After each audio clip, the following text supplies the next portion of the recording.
Elles sont femmes de céréaliers, d'éleveurs, de viticulteurs, en agriculture conventionnelle, biologique, raisonnée. Elles viennent de petites, moyennes ou grandes fermes implantées sur toute la France. Sont issues du monde agricole ou le découvrent jour après jour. Entre les coups de main à la ferme, la vie amoureuse et familiale, conditionnée au rythme des cultures, de la météo et des animaux, elles-mêmes salariées ou agricultrices, mères, ces femmes sont les piliers de leurs conjoints agriculteurs. Je m'appelle Marion, j'ai plaisir à discuter avec ces femmes et partager, témoigner, diffuser leurs choix de vie personnels et professionnels, ainsi que leurs joies et difficultés liées au monde agricole. Alors, à votre avis, où ça mène quand on s'aime ? Alors cet épisode est un peu différent des autres dont vous avez l'habitude. Aujourd'hui, je discute avec une femme de militaire, Camille. L'idée de cet échange est de partager une discussion entre femmes sur ta vie liée à celle de ton conjoint militaire et la mienne avec un agriculteur, et de comparer nos vies, nos ressentis communs ou différents, en toute confiance et de manière décontractée. Pour ce faire, j'ai la chance de discuter donc avec Camille. Nous venons de nous découvrir toutes les deux, mais peux-tu brièvement te présenter ? Salut Marion, alors déjà merci de m'avoir invitée sur ton podcast. Donc je m'appelle Camille, j'ai 29 ans, je suis responsable communication dans la vie et accessoirement je partage ma vie avec un militaire depuis à peu près 5 ans. Est-ce que tu peux nous présenter où tu vis, avec qui tu vis et présenter rapidement la vie professionnelle de ton conjoint ? Alors je vis en région Rhône-Alpes, je vis avec Anthony, il est militaire engagé auprès de l'armée française dans l'armée de terre depuis un certain nombre d'années et notre vie est rythmée par sa programmation qui change tous les ans, qui est très aléatoire et voilà. Ok. Alors maintenant que le contexte est posé, on va parler un peu de toi. Pour te découvrir un peu plus, donc que fais-tu dans la vie ? Ça fait maintenant 7 ans que je suis dans la communication. Ça fait 3 ans que je suis responsable communication et en fait, avant, j'étais en études. Donc j'ai fait un master 2 en communication des relations publiques et politiques. Ça a été une évidence pour moi de faire de la communication parce que j'adore ce que je fais. C'est un métier passion. C'était vraiment ce que j'avais envie de faire au plus profond de moi. Et aujourd'hui, je suis hyper heureuse d'être dans l'entreprise dans laquelle je suis. Je fais diverses missions au niveau de la com, que ça soit de la communication interne, donc pour les collaborateurs avec des événements, etc. Et que ça soit de la com externe à destination de nos clients et de nos prospects. Et là, c'est vraiment une autre dimension et c'est très très cool. Après, ça demande énormément de travail, beaucoup de polyvalence, mais j'ai besoin de ça aussi pour m'occuper et être sur tous les fronts en fait, sans mauvais jeu de mots du coup. Et est-ce que ce métier te permet donc de pallier par exemple à certaines contraintes géographiques ? Est-ce que c'est un métier que tu trouves assez compatible avec ta vie de conjointe de militaire ? Alors, pas vraiment. En toute honnêteté, je ne trouve pas. Pas dans le sens, la communication n'est pas en adéquation, c'est plus le poste de responsable qui est plus difficile parce que c'est des postes qu'on ne va pas retrouver forcément partout en France. On les retrouve principalement dans les grandes villes et quand on vit avec un militaire, potentiellement, il est basé, lui, dans une ville de garnison et qui dit ville de garnison ne dit pas forcément grande ville. C'est plutôt des villes de taille moyenne, voire très petites villes à la campagne. En fait, les régiments en France sont absolument partout et malheureusement, il n'y a pas forcément énormément de travail. En tout cas, au niveau de la communication, le bassin économique n'est pas forcément hyper propice à trouver un poste. Donc, c'est pas forcément très facile. Et donc, trouver un travail, c'est pas forcément évident et c'est une réalité des femmes de militaires, que ça soit pas forcément dans la communication, mais dans d'autres métiers également. Du coup, quand on est en freelance, c'est peut-être un petit peu plus facile, mais quand on est au sein d'une entreprise, c'est pas forcément évident. C'est pour ça que j'ai fait le choix de ne pas le suivre sur Garnison. Ok, donc tu as préféré faire un sacrifice sur ta vie personnelle plutôt que sur ta vie professionnelle, c'est ça ? Totalement, ouais, c'est ça. Mais après, ma vie professionnelle, en fait, elle est très importante pour moi et j'étais pas prête à faire de sacrifices là-dessus, comme j'étais pas non plus hyper prête à faire des sacrifices sur ma vie perso, parce que aller dans une ville de garnison où on ne connaît pas forcément beaucoup de monde, où on est très éloigné de sa famille, j'étais pas forcément prête à le faire.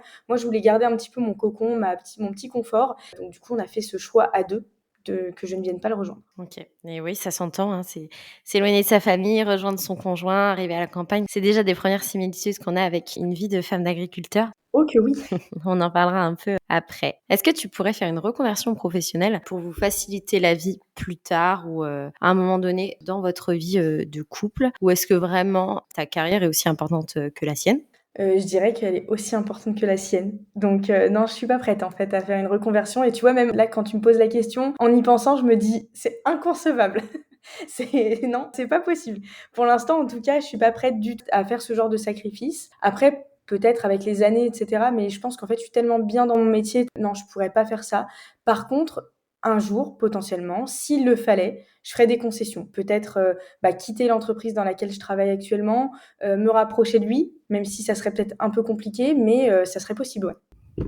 Ok, ça marche. Alors maintenant que nous te connaissons mieux, nous allons discuter ensemble de ta vie de couple. Comment et quand as-tu connu ton conjoint? J'ai connu mon conjoint parce qu'on a des amis en commun. En gros, dans son régiment, il a des potes qui sont aussi mes potes. Un jour, un de nos potes, me disait: «Oh mais Camille, on a un gars à te présenter, il est super gentil. En plus, il écoute la même musique de cinglé que toi». La musique de cinglé, en l'occurrence, c'est du hardcore. Il me dit: «Ouais, faut que tu le rencontres. En plus, il s'est mis à faire du son et cetera». Moi, j'étais là: «Non, mais un militaire, en fait, les gars, déjà, je vous vois jamais vous, hors de question, de me mettre en couple avec un mec qui est jamais là».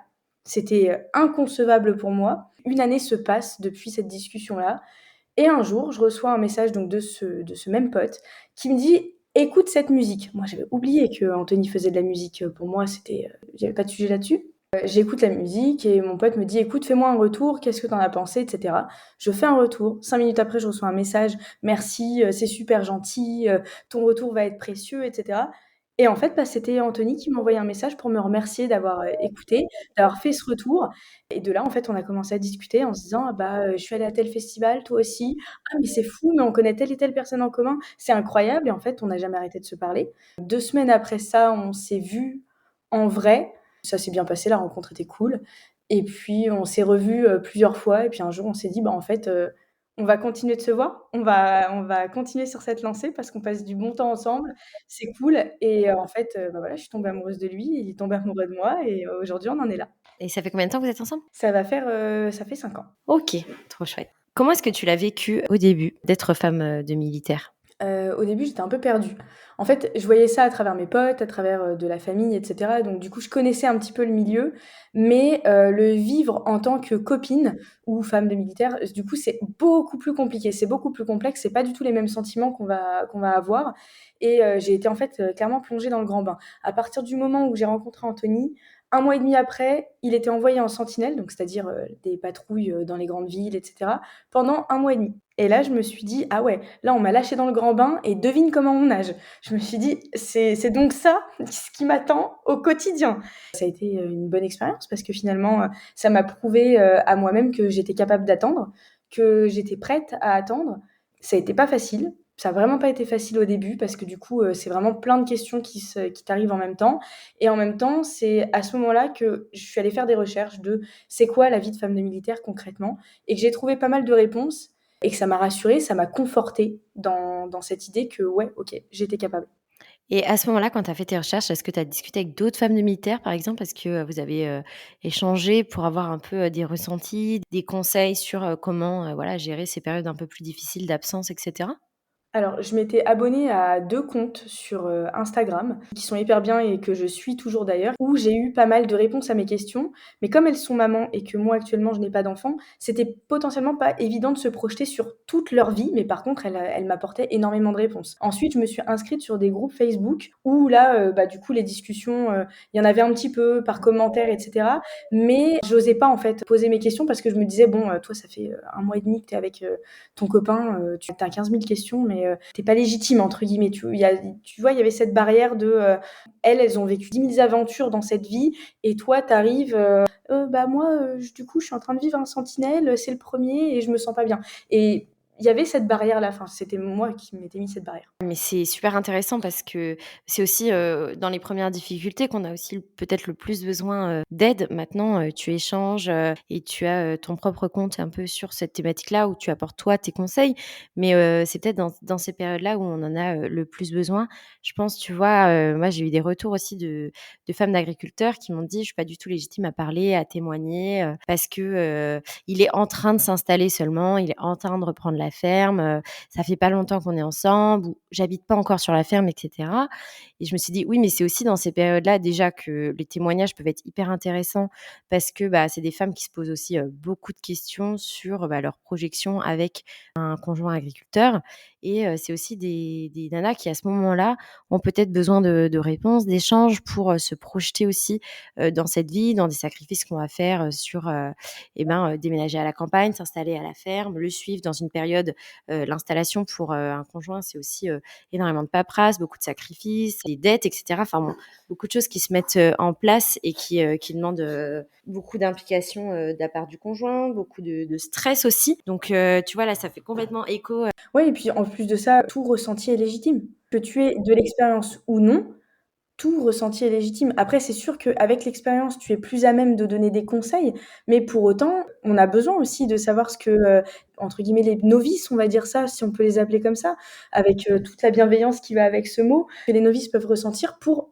du coup, les comprendre, leur tendre la main, les accompagner et leur dire: «Mais tu n'es pas toute seule, on est toutes passées par là et ça va aller». Toute relation a un début de relation, a ses premiers questionnements et ses premiers ressentis et c'est normal. Exactement. À l'époque, est-ce que tu t'attendais à ce que, ta vie ressemble à ça, maintenant? Oui, oui, oui, parce que j'ai eu l'exemple, autour de moi. Forcément, ça m'a permis de me projeter un petit peu mieux, de comprendre un peu. Après, est-ce que, à ce moment-là, j'étais prête vraiment, à vivre cette vie? J'aurais dit oui pour par principe, mais j'étais pas sûre de l'être totalement. Il y a toujours une part d'inconnu. Ah bah, totalement. C'est la part d'aventure et puis c'est ça qui est beau aussi, ça fait aussi, le charme de nos vies. Exactement, ouais, et puis tant qu'on le vit pas, c'est un peu compliqué et c'est aussi justement pour ça que de l'entraide entre femmes et de discussions entre femmes peuvent être, intéressantes aussi parce qu'à l'époque, on se projette dans une vie et puis après on sait pas du tout à quoi elle va ressembler donc avoir des retours fait du bien aussi. C'est clair, tu vas avoir quelqu'un à qui tu peux t'identifier en disant: «OK, je suis pas toute seule», ça fait la différence. C'est clair. Comment est-ce que tu as vécu du coup ces premières absences? Qu'est-ce qui a été le plus difficile? La première absence, vu que c'était tout au début, de notre relation, c'était un peu compliqué parce que je me disais: «Ça se trouve, en fait, on va se quitter, comme ça parce qu'il y a l'un ou l'autre, on s'aime pas assez pour attendre, ou on n'est pas tout à fait prêt et cetera». Finalement, ça s'est bien passé. Mais je dirais la plus grosse épreuve, à laquelle j'ai dû faire face sur les premières années de notre relation, c'était, du coup, le premier départ de 4 mois. Et là, quand il m'a dit: «Cam, je vais partir 4 mois», je me suis dit: «Waouh, alors là, on est dans le vrai. Là, ça y est, là, je suis vraiment dans la dynamique femme de militaire qui va attendre, pendant 4 mois son conjoint, à la maison, pendant que lui, va faire son devoir de militaire». Et là, je me suis dit: «Waouh, dans quoi je me suis embarquée?» Quand on est face à une opération extérieure ou une MCD, c'est ce qu'on appelle mission courte durée, mais qui dure quand même 4 mois, donc finalement, c'est pas si court que ça. Je sais pas comment expliquer, mais ce qu'on redoute, à partir du moment où on rencontre un militaire, le mot OPEX se met dans notre petite tête et on le redoute plus que tout. On se projette dans l'horreur, en fait, et de se dire: «OK, donc il va partir, mais est-ce qu'il va revenir?» Et malgré le fait qu'aujourd'hui, le monde n'est pas calme, mais que les missions soient peut-être un petit peu moins chaotiques qu'à une époque, on garde, en fait, en tête quand même ce risque et cette, conscience de se dire: «Peut-être que là, je lui dis au revoir pour 4 mois, mais peut-être qu'il reviendra pas». C'est horrible, hein, de dire ça, mais c'est une vérité et peu importe la mission, je pense qu'à un moment donné, toutes les femmes de militaires l'ont au moins ressenti une fois. 4 mois sans voir la personne non-stop, en ayant des nouvelles, plus ou moins, régulières, finalement c'est long et c'est pas si évident que ça et ça fait peur. Et du coup, comment est-ce que tu organises ces absences? Et est-ce que tu as trouvé des routines ou des astuces qui t'aident à tenir le cap? Ouais, moi je suis une petite mamie. Clairement, je suis une petite mamie quand il est pas là et ça me fait du bien en fait, de me recentrer un peu sur, moi. Je me priorise, hein, clairement quand il est pas là. Je fais toujours en fonction de mon couple, mais je ne fais plus en fonction de lui puisqu'il n'est pas là physiquement. Donc ce que j'ai envie de faire, je le fais. J'ai pas de limite à me dire, tu peux pas partir en vacances, tu peux pas partir en week-end, tu peux pas voir tes copines, tu peux pas aller boire un verre avec tes collègues et cetera. Non, je m'autorise tout dans la limite du raisonnable et tout en respectant bien évidemment, Anthony. Et après j'ai trouvé une autre petite astuce qui marche plutôt pas mal, c'est de prendre un calendrier et de me noter des objectifs. Donc souvent, je le fais par semaine, mais par exemple, lire un livre, regarder une série, me documenter sur tel ou tel sujet, et cetera. Le fait, à la fin de la semaine, d'arriver à l'objectif, tu te dis: «OK, ça c'est fait, ça fait une semaine en moins» et ça marche bien parce que du coup, ça t'oblige à être occupé. Est-ce que tu as des petites choses qui t'aident à garder le moral pendant ces périodes-là? En fait, le moral, il est, un peu aléatoire, hein, dans ces missions-là parce qu'il y a des moments où ça va aller très bien, il y a des moments où ça va pas aller du tout, il y a des moments où c'est un peu compliqué et cetera. Moi, ce qui me permet de garder le moral, déjà d'une, c'est d'avoir un travail parce que le fait de travailler, Ça me permet de me vider la tête et de me concentrer sur autre chose que sur cette absence. Ça me permet aussi d'être au contact avec mes collègues que j'adore, hein. Ils sont énormément là pour moi. Et après, c'est le fait de voir des amis, d'avoir des amis sur qui compter, de pouvoir leur dire, bah là, j'ai besoin d'aide. Enfin, là, j'ai besoin juste que tu m'écoutes parler. J'ai besoin de me plaindre et c'est OK. Et en fait, c'est ça qui m'aide vachement. Je me suis pas mal plongée dans la lecture aussi sur les dernières missions. Ça m'a fait vraiment du bien. Ok, trop chouette. Pour parler un peu de tous les deux, comment est-ce que vous trouvez vos moments de couple alors lors de ces missions et évidemment en dehors quand il est de retour? Alors, pendant ces missions, c'est compliqué parce que du coup, tu as la distance physique qui fait que ça met un peu une barrière. Après, distance physique ne veut pas dire distance émotionnelle, ça c'est important de le rappeler. On arrive toujours à discuter, on se prend des moments, on essaie d'avoir des moments où on peut vraiment tout se dire. Nous, on est parti du principe qu'il fallait qu'on se dise tout, qu'on parle comme si on se voyait demain, comme si je lui racontais ma journée le soir, etc. Même si on se voit pas pendant 4 mois. Et en fait, ça permet de garder ce lien de couple, cette proximité, cette communication qui est hyper importante parce que quand tu ne vois pas la personne pendant 4 mois, si tu communiques pas, bah à la fin, vous êtes 2 étrangers. Concrètement, c'est difficile. Et après, quand il est là, bah en fait, bah tu profites à fond. Concrètement, tout va plus vite, tout est décuplé, c'est puissance 15 parce que potentiellement, tu le vois un week-end, mais tu vas pas le revoir pendant 3 mois.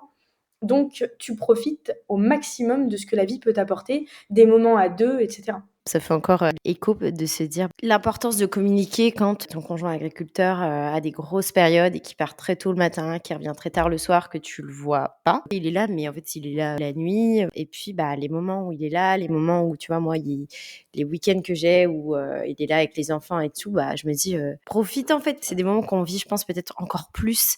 Ils sont précieux, en fait. Et surtout après, voilà, des périodes, peut-être toi, juste après une mission ou nous, après une période agricole intense qui demande une grosse implication et des gros horaires, on en profite encore plus. Ah mais totalement, totalement. Après, tu as des retours de mission qui sont un peu plus difficiles parce que du coup, ça doit être pareil pour vous, en fait, en tant que femme d'agriculteur. Ouais, bah oui, les 2. Parce que pendant cette période-là, vous êtes quasiment pas vus. Potentiellement, la communication, elle a pas été exceptionnelle parce que, pas le temps.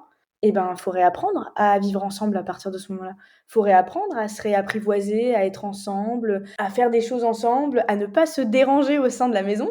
Ouais, c'est toute une vie à réapprendre, en fait. Ouais, bien sûr. Est-ce que vous avez instauré donc des rituels? Tu parlais de communication, etc. Quelles sont, vous, vos petites astuces ou les choses sur lesquelles vous dites ça, il faut vraiment qu'on le garde au quotidien quand t'es pas là, c'est trop important pour toi, pour moi? Alors, il y a pas forcément de choses comme ça où on s'est dit: «Il faut qu'on le garde, il faut qu'on le maintienne». En fait, ça reste sur la communication. J'accorde une énorme importance à crever l'abcès quand il y en a un. Parce que sur 4 mois, tu te doutes bien que quand on se voit pas, il y a des tensions qui se mettent en place, hein, comme dans tout couple, hein, de toute façon. Je pars du principe qu'il faut qu'on désamorce le problème très vite parce que quand on n'a pas la chance de pouvoir se voir pour mettre les choses à plat, ça peut prendre des proportions énormes et ça peut pourrir sa mission comme ça peut pourrir toi le temps, d'attente que tu as avant de le retrouver. Et après, ce qu'on essaie de maintenir aussi, c'est, des discussions, de tout, de rien, de la pluie, du beau temps, le tenir au courant, des petits potins de ce qui se passe, avec nos potes, dans la famille, et cetera. Tu vois? C'est important de garder ce lien et de garder cette normalité parce qu'il y a rien de plus, frustrant que d'être loin de la personne qu'on aime pendant 4 mois. Donc pour lui, c'est important, en fait, de garder ce côté un peu, normal parce que sa vie, pour lui, là-bas, elle est pas normale. Il vit en vase clos avec des personnes qui font le même métier que lui. Tout est normé, tout est cadré, tout est hyper carré.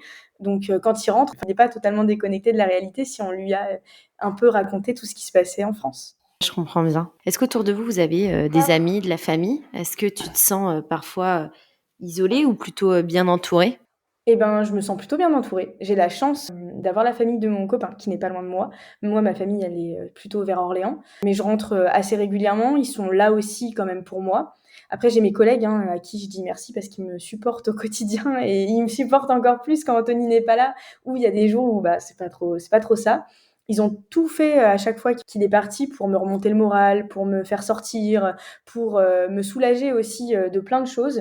La famille de mon copain, c'est pareil, ils en font énormément pour moi. Et puis après, j'ai mes amies aussi, toutes mes amies qui sont hyper présentes, pas forcément physiquement parce qu'on est un peu éclatés sur toute la France, mais qui restent quand même un soutien mais immense. C'est trop chouette, c'est hyper important de bien s'entourer. Et tu parlais de ta belle famille. C'est un sujet, nous, qui revient souvent dans des discussions entre femmes d'agriculteurs. Souvent, il y a la proximité avec cette belle famille. Voilà, on peut s'installer sur une ferme où la belle famille vit, où il y a une passation de ferme, etc.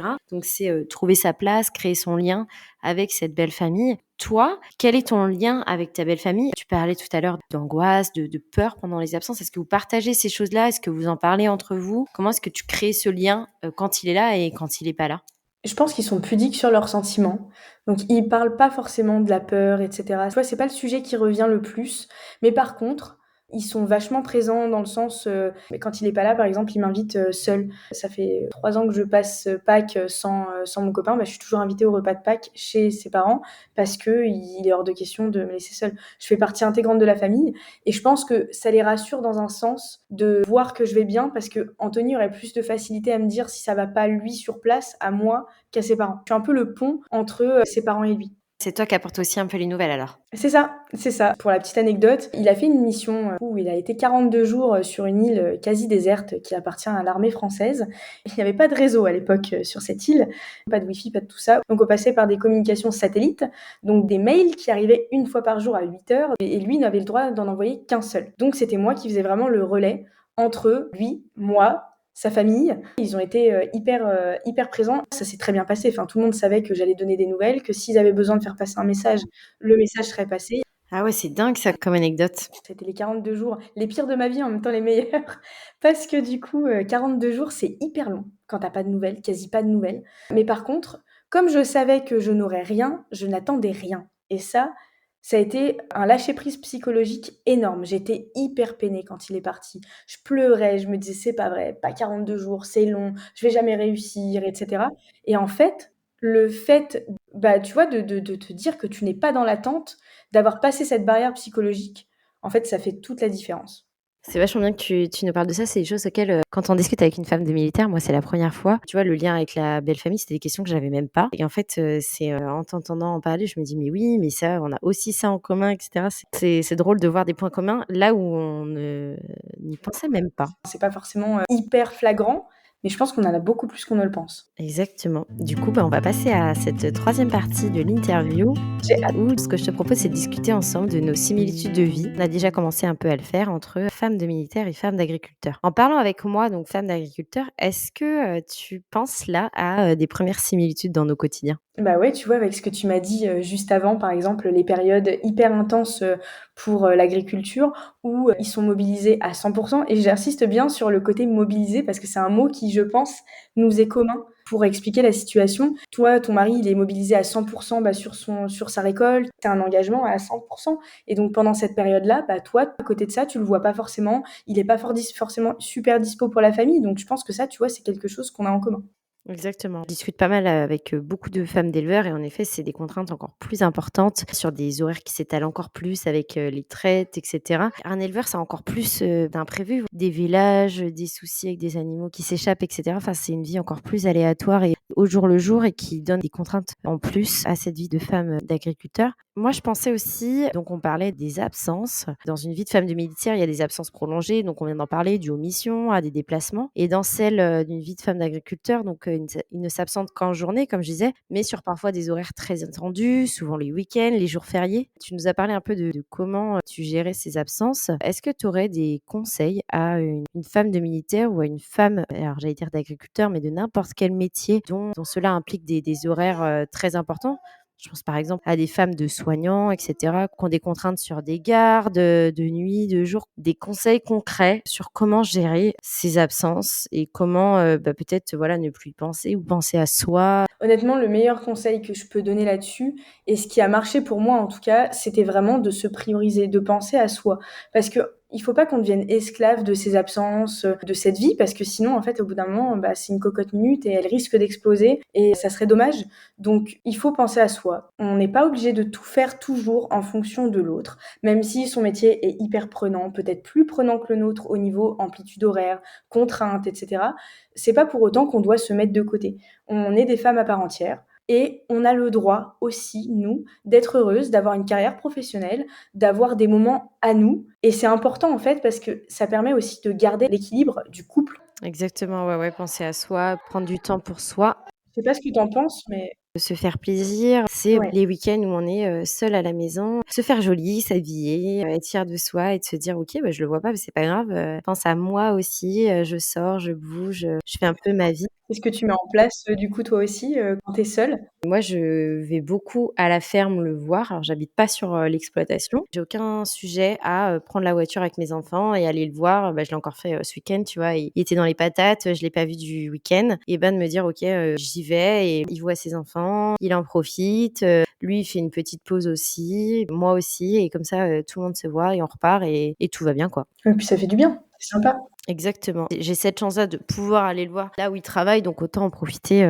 Ah bah, c'est sûr. Tu disais que donc vous ne vivez pas encore, ensemble, c'est ça? Ouais, c'est ça. Pensez, habiter ensemble plus tard ou tu disais que ce serait, des contraintes géographiques qui seraient un peu compliquées, c'est ça aussi? Bah, en fait, il faudra qu'on fasse une concession. Moi, je pourrais faire la concession parce que c'est plus facile de changer de travail dans le civil que dans le militaire. Quand tu es engagé, en fait, avec un contrat militaire, tu es censé aller jusqu'au bout de ton contrat. Donc c'est pas forcément évident, c'est pas forcément non plus évident d'avoir une mutation, pas là forcément là où tu veux, donc il y a plein de facteurs, en fait, qui rentrent, en jeu, qui font que c'est plus contraignant pour un militaire de venir rejoindre sa famille que l'inverse. OK, ouais, ouais, je comprends bien. Parce que oui, tu vois, une autre, similitude que je voyais, c'est le fait que, bah, voilà, toutes les 2, on est parfois, seules à la maison. Donc, bah, moi avec, des enfants, mais aussi, de l'administratif, voilà, des choses classiques et un peu clichés, du ménage, de tenir une maison, de tenir un foyer. Ah bah, ça fait partie de nos quotidiens, hein. Et Ah ça bah fait oui. partie du jeu. Bon, moi, j'ai la chance d'avoir un mari très impliqué à la maison. Bon, que je tiens à le dire parce que, bah, je vais pas m'inventer une vie non plus en disant que tout tient sur moi, c'est faux. Quand il peut, il est super présent à la maison. Parler de manière générale, à parler de femmes d'agriculteurs, c'est des choses qu'on entend souvent, de se dire, bah, voilà, tout ce qui va être administratif, santé des enfants, prendre les rendez-vous, médicaux et cetera. Penser à faire les courses, penser à faire le linge, penser à faire tout ça, c'est une grosse charge mentale. Qu'est-ce que tu en penses toi, du coup, de ça? Ah mais totalement, on a exactement la même chose parce que du coup quand, ils sont pas là, ben, c'est à nous de prendre le relais. Donc quand ils sont là, c'est bien, on peut faire les choses à 2, mais quand ils sont pas là, ben, ils ou pas dispo, bah, faut qu'on le fasse quand même, hein. Les impôts n'attendent pas, les factures n'attendent pas, donc tu es obligé forcément de tout ce côté administratif et puis tu peux pas non plus, laisser ta maison, bah, dépérir, dans un coin, ne pas en prendre soin et cetera. Donc non, non, on est obligé de en fait, il y a des fois où on a la double casquette. On prend le rôle de l'autre, aussi pour, faire avancer les choses et continuer de vivre. Et là, pour le coup, on vit exactement la même chose, que tu sois avec un agriculteur ou avec un militaire, c'est pareil.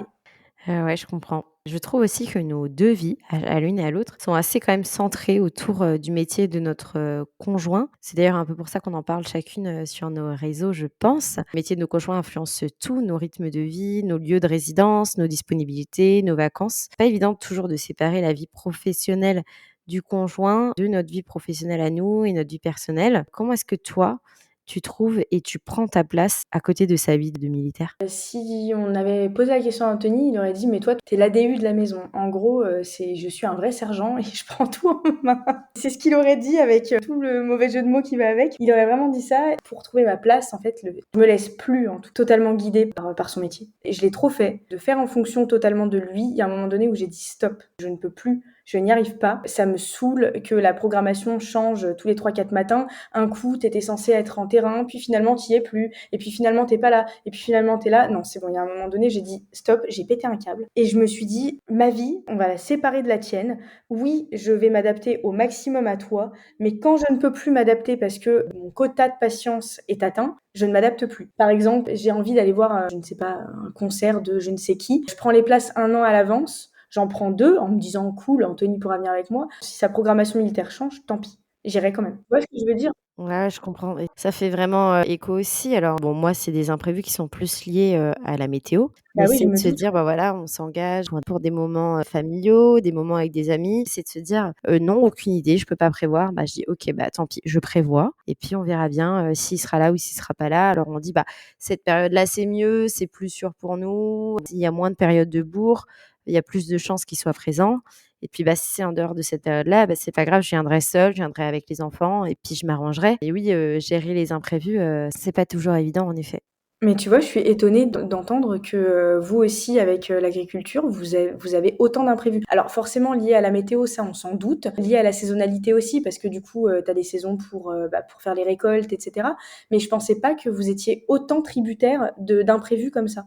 Moi, je le suis, mais je le suis encore moins qu'une femme Mmh. d'éleveur. Voilà, ça va être des périodes de village, ça va être des animaux qui se sauvent Oui. et nous, oui, ça va être vraiment dépendant, bah, voilà, de la météo. La pluie va arriver donc ces jours-là, bah, faut faire des grosses, grosses journées, avant la pluie ou ce week-end, bah, si tout va bien, tout est bon et on peut y aller. Ou alors parfois il me dit, «Oui, je pourrais venir, ouais, s'il pleut». Ah oui, là tu es bonne pour faire la danse de la pluie dehors, en fait, c'est ça? Exactement, ouais, ouais, c'est ça. Oui, oui, il y a quand même des contraintes d'imprévus, de pas pouvoir planifier à l'avance, certaines choses dans nos quotidiens de femmes d'agriculteurs. OK, bah, tu vois, j'imaginais pas ça comme ça, pas autant en tout cas. Ouais, bah, c'est drôle. Je pense que du coup, c'est d'autant plus intéressant, d'en parler. Ce que j'ai noté aussi, qui pouvait nous rassembler, c'est le fait donc d'avoir, bah, peu de stabilité et parfois de l'isolement. Ouais. Donc pour moi, une femme de militaire, elle est sujette à des déplacements, des déménagements fréquents qui peuvent induire du coup des difficultés à tisser des liens, durables. Une femme d'agriculteur, elle vit souvent, isolée en zone rurale avec parfois peu d'accès à certains services. Parfois, elle vit, loin de sa famille dans une région qui n'était pas la sienne, initialement. Qu'est-ce que tu penses de ça? Donc toi, tu disais que c'est un choix, mais du coup, ça reste une vraie contrainte. Bah, en fait, on là, pour le coup, on se retrouve encore une fois, totalement. Tu vois, quand on parle d'être excentré de sa famille, de ses amis, de son lieu de base, bah, on peut l'avoir aussi, en agriculture comme avec les militaires parce que, bah, tu peux être basé, n'importe où en France et puis, c'est pas forcément évident. Pareil pour les mutations, bah, du jour au lendemain, bah, tu te retrouves à devoir réinventer ta vie dans une région que tu connais pas, dans une ville que tu ne connais pas, où tu ne connais personne. C'est pas facile et puis parfois, bah, tu te retrouves, dans une super ville que tu as adorée et le lendemain, bah, dans une ville, où, il y a plus autant d'infrastructures, plus autant de vie et dans laquelle tu ne te plais pas et tu dois y rester pendant un temps donné, donc c'est pas évident. Et c'est pareil pour vous parce que du coup, vous vous retrouvez potentiellement parfois excentré, parfois un peu seul aussi parce que, les campagnes, faut prendre la voiture pour aller d'un point A à un point B parce que tu as pas forcément de transport en commun qui te permettent d'y aller facilement. Donc forcément, tu vois, ça crée ce côté un peu isolement et ce côté un peu, bah, aussi communautaire qui est cool dans le bon sens, hein, communautaire parce qu'on va se retrouver autour de points communs.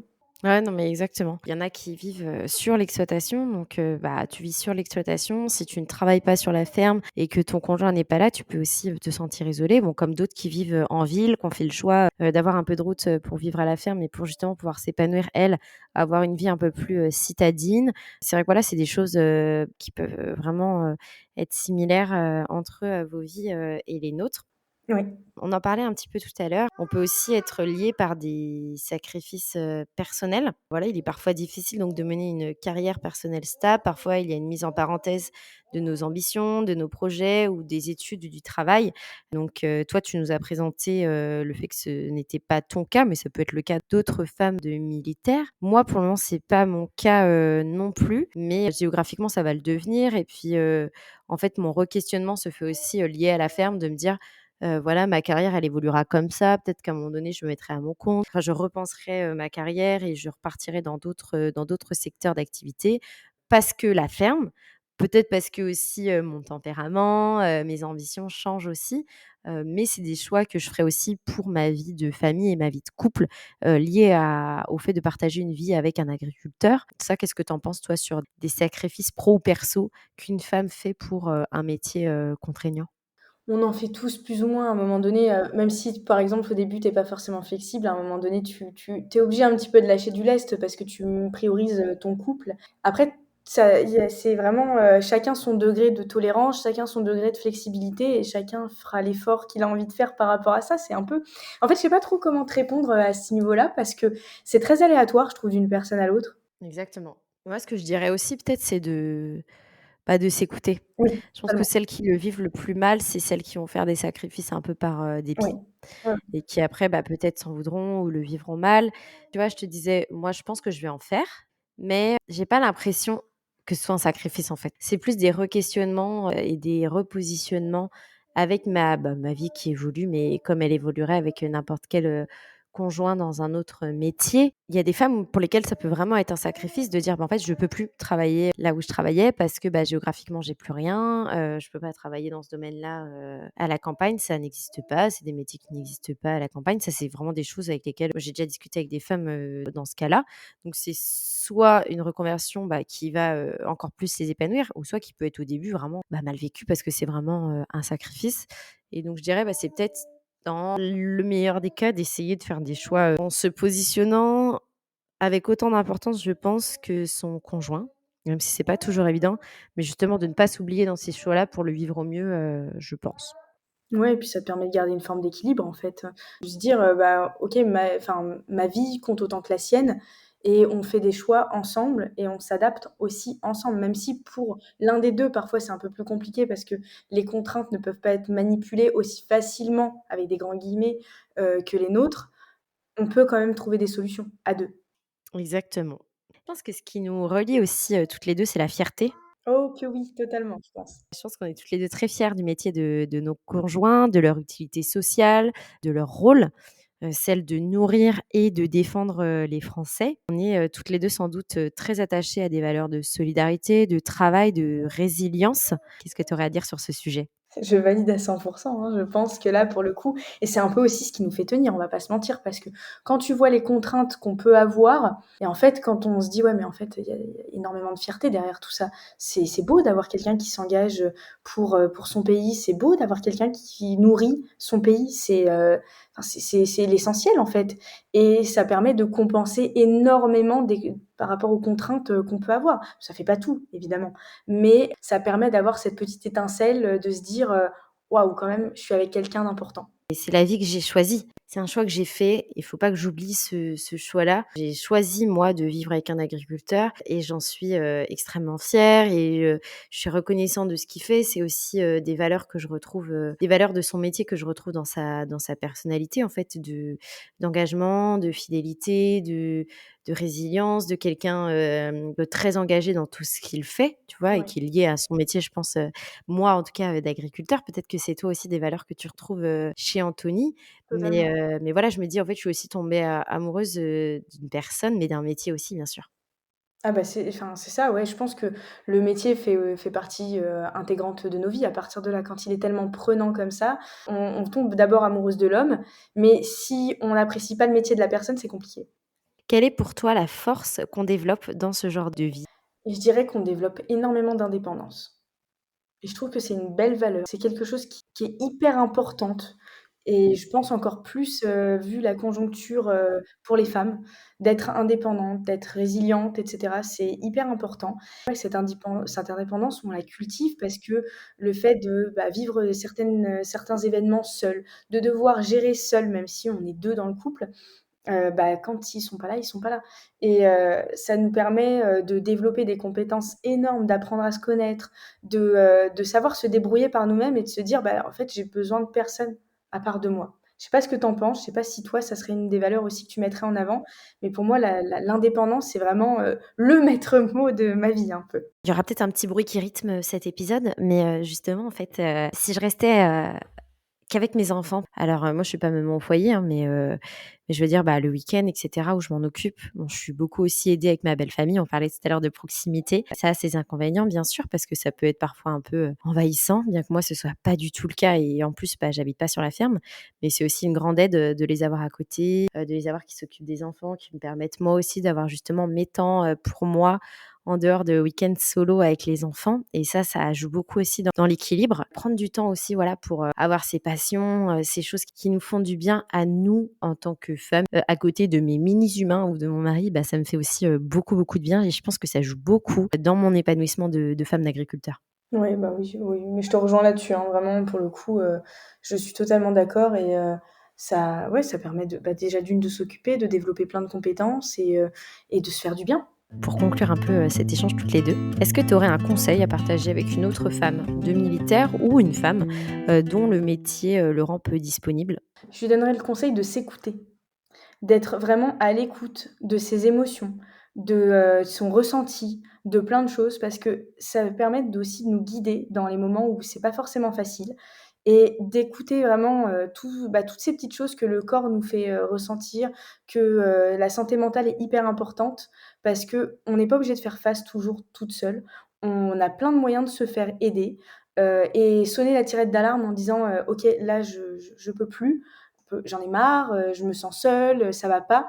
C'est OK de dire et c'est hyper important, c'est super safe et il faut absolument, vous prioriser, penser à vous et vous écouter. C'est une très bonne, conclusion, d'échange. Alors j'ai un petit rituel, depuis cette saison pour, terminer, en beauté parce que voilà, comme on le dit, il y a beaucoup de difficultés, dans nos vies de conjointes, d'agriculteurs, conjointes de militaires, mais il y a aussi beaucoup de joie. Qu'est-ce qui, selon toi, t'épanouit chaque jour dans ta vie de femme de militaire? Je pense que j'ai trouvé l'épanouissement, en tant que femme de militaire dans le fait de partager mon quotidien sur les réseaux. Ça a vraiment été un peu un exutoire, un échappatoire pour moi et aujourd'hui quand, je reçois des messages de personnes qui me disent: «Mais merci Camille, de partager ce que tu partages, de nous écouter, de montrer que, être femme de militaire, c'est pas qu'être une femme d'eux», ça me fait énormément plaisir et ça me touche, énormément. C'est là-dedans que j'ai trouvé un peu, ce côté, réconfortant dans cette vie. Trop chouette. Écoute, merci beaucoup pour cet échange. Avec grand plaisir Marion, merci à toi de m'avoir invitée. C'est ainsi que s'achève notre échange. Si cet épisode vous a plu, n'hésitez pas à le diffuser autour de vous. Mesdames, si certains propos font écho à votre vie, ou au contraire sont bien différents de vos choix personnels et professionnels, n'hésitez pas à venir discuter avec moi dans un prochain épisode. À bientôt!